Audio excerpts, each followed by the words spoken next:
Pada suatu pagi, seorang remaja perempuan bernama Joy ikut berburu bersama ayahnya Todd sambil mengajarinya cara menggunakan senapan, di mana saat mereka melihat seekor rusa, tembakan Joy berhasil mengenai rusa tersebut, namun sayangnya tak langsung membuatnya mati.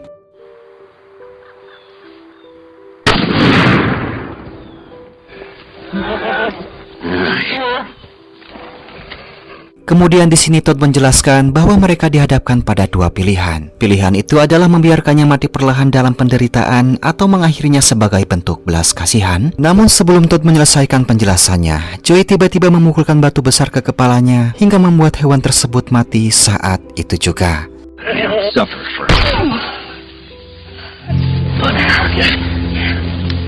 Tentu saja tindakan itu mengejutkan Todd, meski ia memahami bahwa sikap dingin Joy bersumber dari duka akibat kehilangan ibunya yang baru saja meninggal akibat penyakit kanker, di mana peristiwa itu yang ternyata telah membuat Joy menutup diri dari dunia sekitarnya.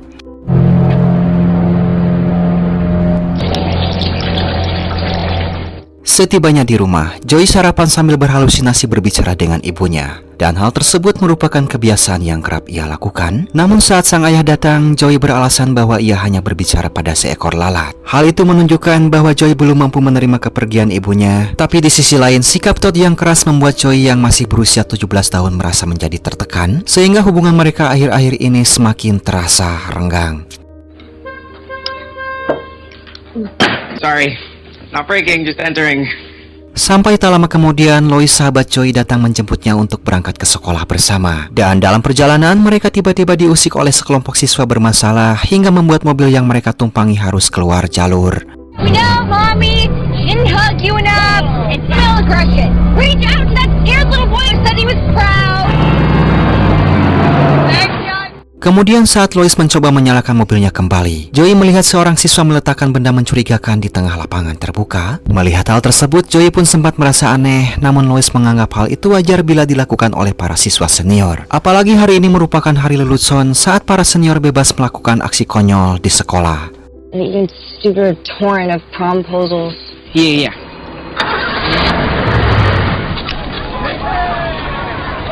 Sesampainya di sekolah, mereka berdua pun berpisah menuju kelas masing-masing. Dan singkatnya, setelah jam pelajaran berakhir, Joy membuka lokernya di mana ia menemukan undangan dari Lois untuk menghadiri pesta perpisahan. Joy sebenarnya enggan datang ke pesta tersebut, namun ia pun merasa tak enak jika harus menolak ajakan sahabatnya. Dan pada saat bersamaan, benda yang sebelumnya diletakkan di lapangan tiba-tiba meledak dengan kekuatan yang cukup besar. Failed to surmount the obstacle or desires, but gradually our desire. Sementara itu, di dalam sekolah, seorang siswa bernama Kip diam-diam menaruh sebuah tas di depan meja resepsionis tanpa disadari oleh siapapun. Okay. Yes, ma'am, I'm listening. Siang harinya, Joy dan Lois bertemu di kantin, dan dari sikap Joy, Lois menyadari kalau Joy telah membaca surat undangannya di dalam loker. Lois pun menjelaskan bahwa ia mengajak Joy ke pesta hanya sebagai teman, lantaran ia tak ingin melihat Joy yang terus terjebak dalam kesedihan atas kematian ibunya. Mendengar penjelasan tersebut, Joy justru merasa tersinggung, kemudian memilih meninggalkan Lois untuk pergi menuju toilet. Dan lagi-lagi pada waktu bersamaan, ledakan kedua kembali terjadi di sebuah gedung dengan kekuatan yang juga cukup besar.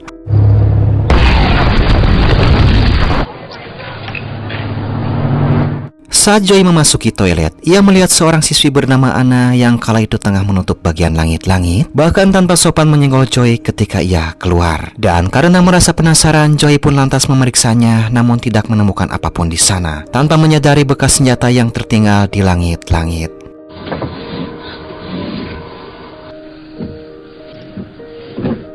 Sementara itu, situasi di dalam kantin tiba-tiba berubah menjadi mencekam ketika sebuah mobil mendobrak masuk melalui pintu kaca, membuat para siswa panik dan berhamburan menyelamatkan diri.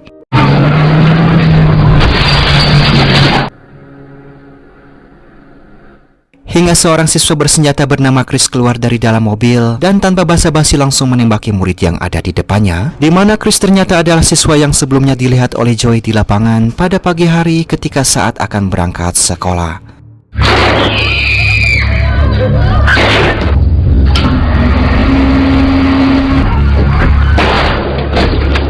Tak lama kemudian, Anna dan Kip muncul dengan senjata mereka masing-masing, disusul oleh sang ketua bernama Tristan yang juga turun dari mobil. Mereka menembaki beberapa siswa untuk menunjukkan kekuasaan dan membuat yang lainnya menjadi ketakutan, sekaligus agar mereka tak ada niat untuk melarikan diri dari sana.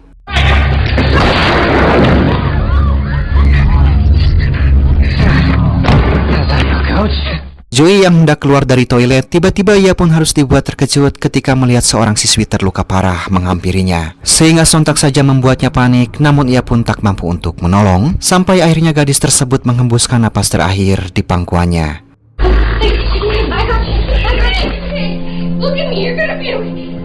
Kembali ke kantin, Tristan menyatakan bahwa seluruh siswa kini menjadi sandera dan wajib mengikuti perintahnya. Dan di sini Tristan melihat seorang siswa yang sering merundungnya. Namun secara tiba-tiba Chris langsung menghabisinya tanpa belas kasihan. Oleh karena itu, Tristan memperingatkan Chris agar tetap terkendali dan hanya menembak jika mendapat izin.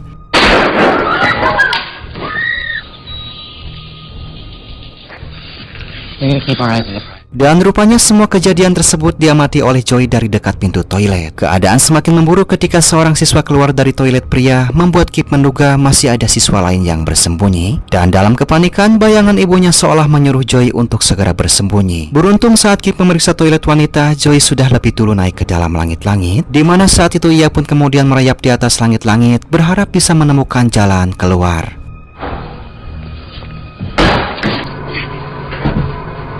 If I were you, thank God I'm not. Sementara itu di luar sekolah, polisi, paramedis, dan pemadam kebakaran tengah sibuk menangani kebakaran serta menyelidiki rangkaian ledakan tersebut, sehingga jelas bahwa semua ledakan yang terjadi memang sengaja dibuat oleh kelompok Tristan untuk mengalihkan perhatian aparat. Chief, we got another one. I'll allow it. It's okay. Please pull him out. Anybody.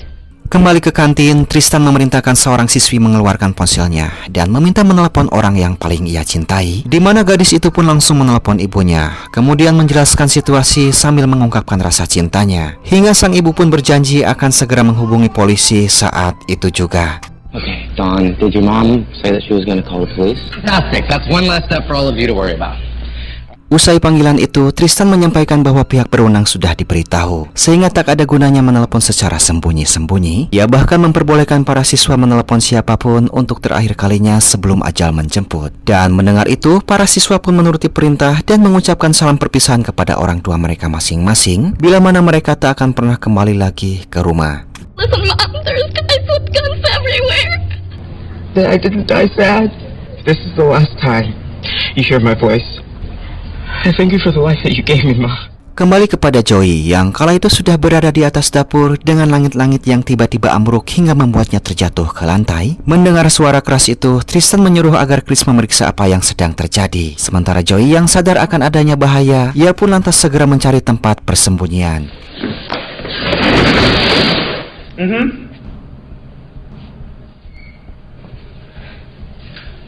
Dan ternyata tak jauh darinya tampak seorang koki yang juga tengah bersembunyi sambil menelepon suaminya. Namun suara panggilan dari ponsel suaminya membuat Chris menjadi mendekat ke arah mereka. Menyadari hal itu, sang koki memberanikan diri mendatangi Chris sambil memohon kepada pria tersebut. Tapi sial, tanpa belas kasihan, Chris pun langsung menghabisi wanita tak berdosa ini seolah menjadi kesenangan baginya.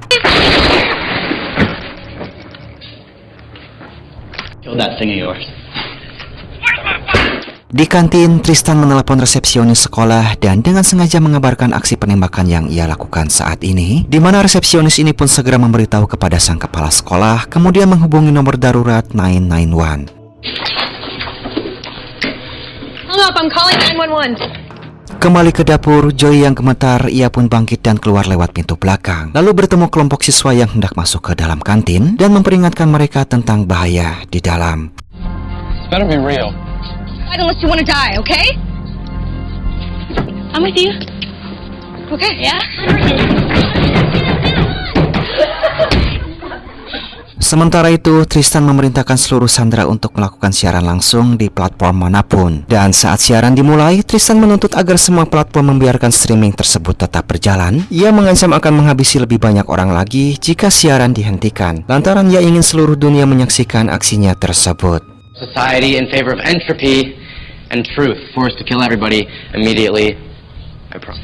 turn them off, or in any way. Ketika Tristan memperkenalkan dirinya, kepala sekolah tiba-tiba menerobos masuk bersama seorang petugas keamanan dan mencoba untuk menenangkannya. Sang kepala sekolah mengaku pernah memanggil Tristan ke ruangannya dan bahkan mengancam akan mengeluarkannya. Dan karena itu, ia meminta agar Tristan membebaskan para siswa dan menyelesaikan masalah secara pribadi dengannya. Namun saat itu Tristan malah mengabaikannya dan langsung memerintahkan Chris untuk segera menembak kepala sekolah.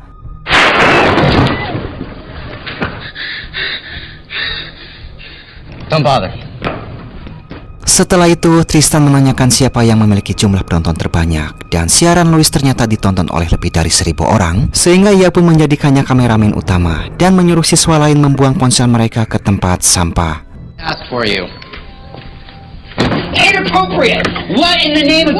Pada saat yang sama, Joey mendatangi sebuah kelas untuk memperingatkan bahaya di kantin. Kemudian disusul oleh seorang siswa yang menunjukkan siaran langsung Tristan kepada gurunya dan menyadari kalau peringatan satu persatu ke setiap kelas akan memakan banyak waktu. Ia pun memilih untuk menyalakan alarm kebakaran agar semua orang keluar dari kelasnya masing-masing. Isabel, leave your purse. This out for me. Copy that. Keep it moving. Maybe if I can get to the office, I can make Wait, it Zoe!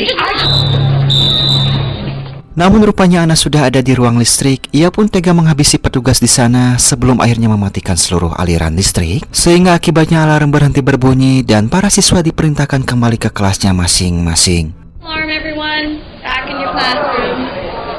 Wait, Tom, if you're telling me these kids are calling their parents from India, you're right. If it's an active shooter, we go in immediately. Di sisi lain, seorang serip yang terjebak macet akibat kebakaran di berbagai lokasi. Ia pun menerima laporan tentang situasi di sekolah dari bawahannya. Sang serip melarang mereka bertindak sebelum dirinya tiba. Namun anak buahnya mengabaikan perintah tersebut dan langsung memasuki sekolah. Berdasarkan keterangan petugas keamanan, resepsionis mengumumkan lewat pengeras suara bahwa sekolah diberlakukan lockdown dan seluruh siswa diminta tetap berada di dalam kelas. Tanpa disadari, tas yang sebelumnya ditinggalkan oleh Kip masih berada di bawah meja resepsionis. Dan tepat ketika Joey mendekat area tersebut, inilah yang terjadi. Units to Vernon Central High. The wall that isn't... You have to go to that wall. Dan yap, seketika tas itu meledak hingga membuat orang-orang di sekitarnya terhempas tak berdaya. Tristan yang menyaksikan liputan penyerangan itu merasa puas, namun belum cukup lantaran ia menginginkan siaran langsung dari dalam kantin ditayangkan. Keep us busy and clog the roads. Understood already. Hey, we're okay. Great work. Setibanya di sekolah, sang sarip mendapati beberapa anak buahnya tewas akibat ledakan. Sementara di dalam gedung, Joey yang alhamdulillahnya masih selamat dari ledakan, akhirnya ia pun tersadar. Dan saat mendekati jasad petugas keamanan, ia pun kembali berhalusinasi melihat ibunya. Dalam halusinasinya itu, sang ibu mengatakan bahwa petugas tersebut tidak merasakan sakit karena kematiannya terjadi seketika. Sang ibu juga menyebut bahwa petugas itu telah terbebas dari segala ikatan, berbeda dengan dirinya yang masih terbelenggu oleh rasa kehilangan yang belum ia lepaskan. I still got one person who's holding on. There you feel? Someone who's not quite ready to release me. Sampai di mana halusinasi itu terhenti ketika Anna muncul di sana, memaksa Joey berpura-pura mati, bahkan harus menahan rasa sakit saat lengannya diinjak untuk memastikan kematiannya. You're stealing all my weed.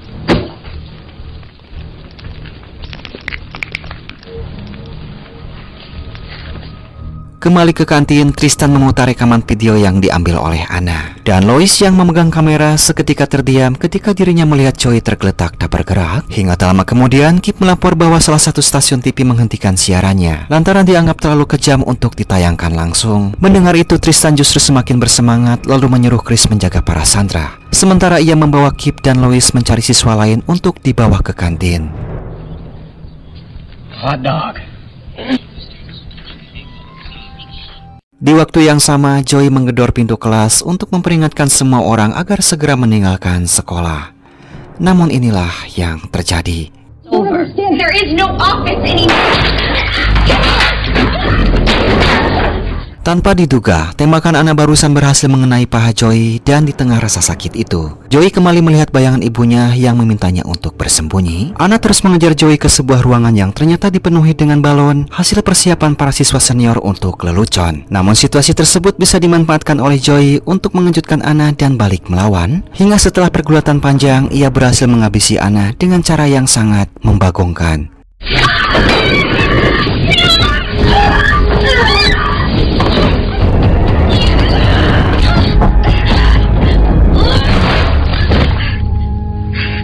Di lokasi lain, Tristan memasuki sebuah kelas dan memerintahkan semua orang untuk menuju ke kantin saat itu juga. Namun seorang guru di sana memohon dengan sangat agar tak ada muridnya yang disakiti. Kemudian Tristan menyetujui permintaan tersebut, tapi dengan syarat sang guru harus melepas pakaian bagian atas. Dan demi melindungi murid-muridnya, ia pun terpaksa menuruti perintah Tristan membuka pakaian di depan kamera Lois yang disaksikan ribuan orang.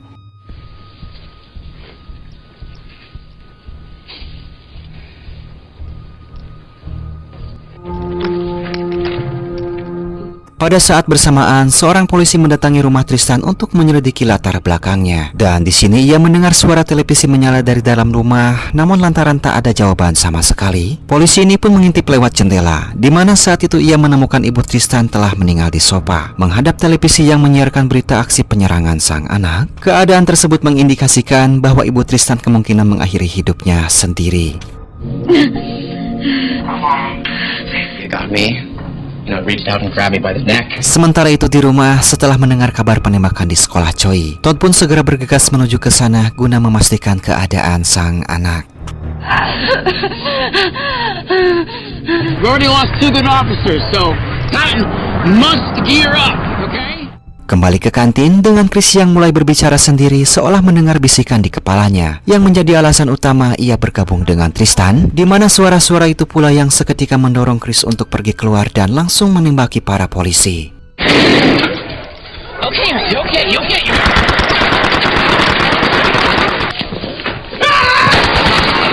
Keributan tersebut sontak saja menarik perhatian Tristan, sehingga ia pun segera memerintahkan guru dan murid-murid ini untuk berkumpul di kantin. Joey yang menyaksikan hal itu bersembunyi di balik dinding, namun Kip bergerak ke arahnya dan mendobrak kelas lain tepat saat Joey hendak menyerang dari belakang.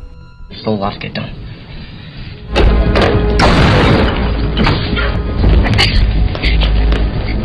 Di tengah pengejaran, Kip sempat berhenti ketika ia menemukan jasad Anna sebelum kembali memburu Joey, hingga pada akhirnya Joey berhasil melumpuhkan Kip dengan tabung apar dan memborgolnya ke kursi di aula.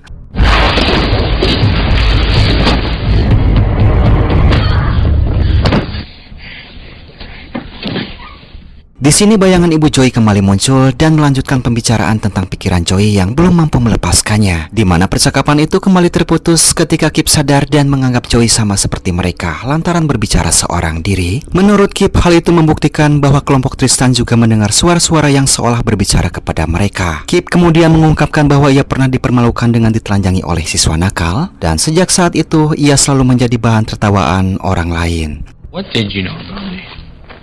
Louis Poole, A. Turner, 6th grade, and pull my pants down in front of assembly. It started years of people giggling near me, laughed at me naked.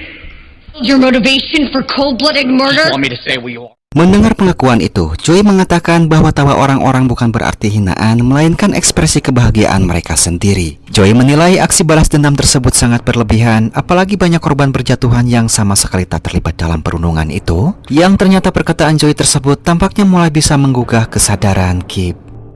Most of these people are completely innocent. This punishment not fit any crime. Not only.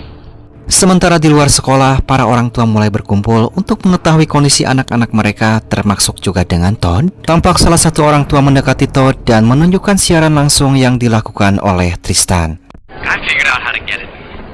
How can you hit a target if you're not aiming?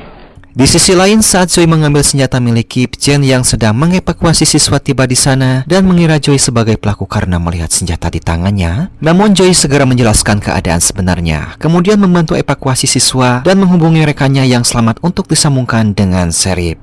But the shooters are watching our every move on the news. Entire class could come out right now. Setelah menerima penjelasan dari Joey, Sheriff mengalihkan perhatian Tristan dengan mengarahkan kamera wartawan kepadanya. Sambil terus berbicara dengan Tristan melalui ponsel, langkah itu membuat Tristan tak menyadari para siswa mulai melarikan diri dari gedung. Meski diminta ikut, Joey memilih bertahan demi menolong siswa lain yang masih terjebak, dengan Jen yang juga memutuskan untuk bergabung dengannya. Shockingly easy, but the rest of the calculation far above Everyone's still in lockdown. I'm gonna try to warn as many. the sensible negotiator who shares a bit of his own life. I don't... Go! You're obviously very smart. And I'm the shepherd, and I'm going to lead you. That doesn't interest me. Hurry! This way. Namun sial, di tengah upaya itu, sebuah stasiun TV justru mewawancarai siswi yang menyampaikan bahwa seseorang telah membantu mereka keluar, di mana hal tersebut langsung menyadarkan Tristan kalau Sheriff hanya mengalihkan perhatiannya saja. Crack open some cold ones, shoot the shit. I see what you did there, Sheriff. Dan di luar sekolah, seorang siswa yang selamat memberitahu Todd bahwa Joey membantu evakuasi para murid, namun tetap tinggal demi menolong siswa lain. Kabar itu tentu saja membuat Todd merasa bangga sekaligus khawatir, bahkan menjadi pukulan berat bagi seorang ayah. I've got a number. Hey, It's not fast enough. Let those kids go.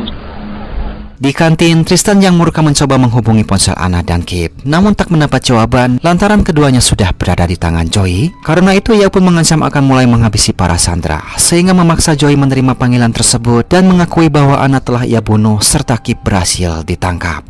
She's dead. Vaguely familiar. Kip? Alive. What's your name, sweetheart? Wish I knew we're dead.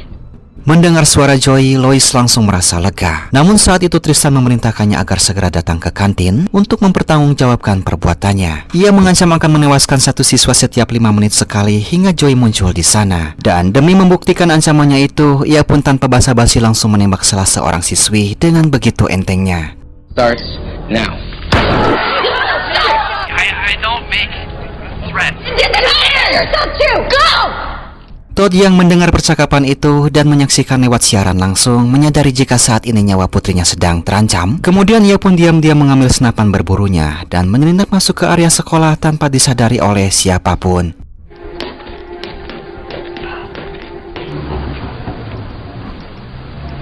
Di dalam, Joey kembali menemui Kip yang kala itu tengah diliputi oleh rasa penyesalan. Joey lalu membujuknya supaya ia balik memihak dengan menebus kesalahan agar dikenang sebagai pahlawan. Bahkan dengan penuh kepercayaan, Joey tak ragu untuk mengembalikan senjata Kip lalu mengajaknya menuju kantin. Fat kid. Everyone in the world will hate. You have to pay for her murder. Dan saat Joey muncul di sana, Tristan tampak terkejut lantaran ia mengenalnya sebagai siswi pendiam. Saat itu Chris ingin segera menghabisi Joey karena anak adik perempuannya telah tewas, namun Tristan melarangnya. Dan di tengah ketegangan itu, Kip muncul dengan senjata di tangannya, kemudian memerintahkan mereka agar segera menghentikan semuanya. Di mana saat itu ia melepaskan tembakan membabi buta dan berhasil melukai Tristan meski ia sendiri harus kehilangan nyawanya. Killing Kip, are you prepared to do that? Drop the guns. You didn't have the stomach for it after all.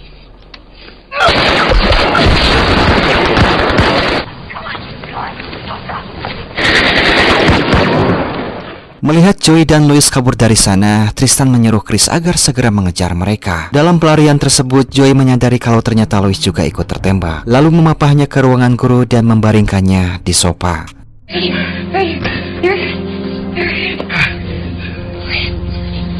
Namun karena menyadari Chris sedang memburu mereka, Joey pun berniat untuk mengalihkan perhatian Chris. Dan sebelum pergi, ia pun lebih dulu berjanji kepada Lois jika ia akan datang ke pesta bersamanya.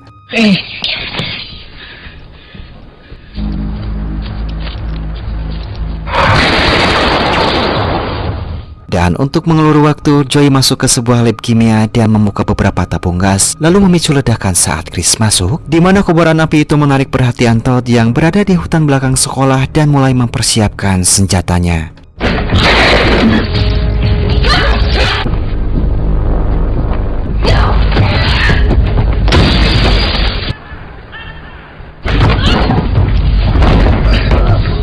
Hingga pada akhirnya, Chris berhasil menemukan Joey yang tampak sudah tak berdaya dan bersiap untuk segera menghabisinya saat itu juga. Sampai tiba-tiba.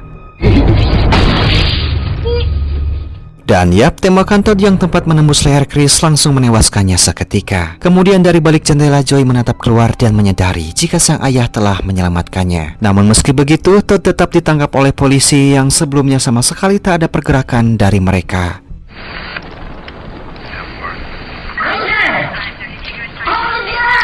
Saat Tristan menelepon ponsel Chris, Joey pun lantas menjawabnya sambil mengirimkan foto Chris yang sudah tak bernyawa. Melihat itu, Tristan menjadi semakin murka lantaran merasa jika seluruh rencananya sudah hancur dan ia kini sendirian. Dan melalui siaran langsung, Joey menyampaikan bahwa sekarang semua usaha Tristan hanyalah kesia-siaan karena dunia akan mengingat Joey sebagai pahlawan, bukanlah dirinya. Di mana ucapan Joey tersebut sontak saja membuat amarah Tristan semakin memuncak, sehingga sebagai langkah terakhir ia masuk ke dalam mobil dan mulai mengaktifkan bom dengan timer. Dan selanjutnya ia juga menyeret seorang siswa secara acak untuk dibawa bersamanya.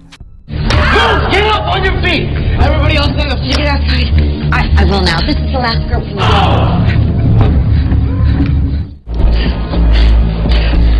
Like your mom taught you. Tak lama kemudian Joey tiba di kantin dan mendapati bahan peledak di mobil yang hanya tersisa 40 detik sebelum meledak. Joey langsung menyuruh para siswa agar segera menyelamatkan diri. Namun karena melihat beberapa siswa yang terluka dan tak mungkin bisa keluar dari sana, maka dengan cepat Joey memundurkan mobil tersebut hingga akhirnya meledak di luar kantin tanpa melukai siapapun.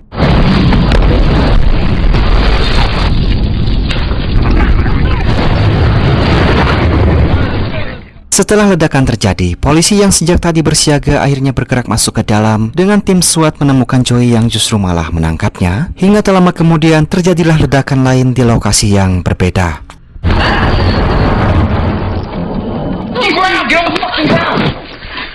Dan di sana ditemukan tubuh seorang siswa mengenakan pakaian Tristan dalam kondisi tubuh hangus terbakar. Sehingga polisi pun mengira jika Tristan telah tewas, disusul oleh munculnya bayangan ibu Joey untuk berpamitan.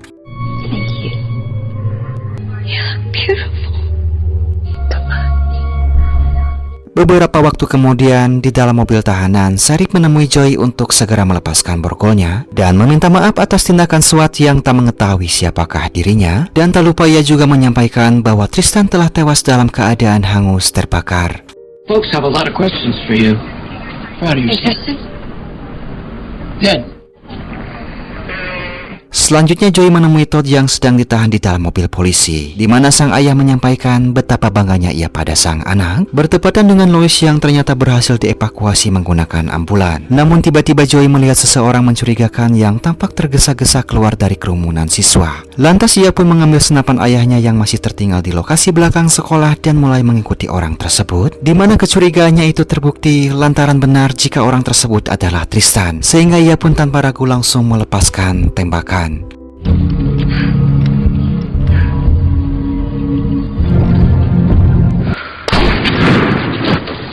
Kemudian Joey mendekati Tristan yang tengah dalam keadaan sekarat seperti rusa di awal cerita. Namun berbeda dengan hewan itu, Tristan tak pantas untuk mendapat belas kasihan, di mana Joey pun memilih untuk meninggalkannya agar ia mati perlahan dengan rasa sakit yang teramat sangat dan bergegas melaporkan kejadian tersebut kepada Sheriff. Lalu film pun tamat.